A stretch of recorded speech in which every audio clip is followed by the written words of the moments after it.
Dar vienoj labai įdomioj ir gražioj vietoj ir išplėstoj didelioj prie vieno iš ežerų.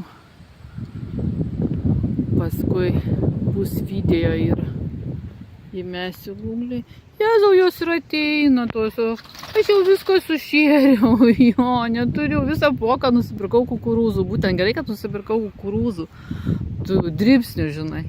Ir atėjau ir šičia va, gulbės, antis ir kitokių labai įvairių gražių paukščių. Nu tai aš visą tą poką ir sušėriau. Pagalvojau, kad aš dar nusipirksiu savo. Čia va yra iš akmenų, iš 7 ratų labirintas ir jis yra energetinis labirintas. Į jį įeini ir kad įeiti turi apeiti 7 ratus ir kad išeiti vėl 7 ratus. Ir toks energetinis labirintas yra. Paskui va yra tokia graži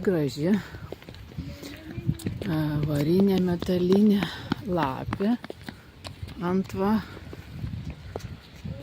to ežero kranto ir per vidurį šitoks nedidelis, mažiukas, bet labai fas, labai gražus. Ta lapė didelė, va matai pagal mergaitės dydį. Ir man, jeigu aš atsistočiau prie tos lapės nosės, tai tas lapės nosis ties galva ir paskui jinai toliau jau didelė, graži. O tokia lapė.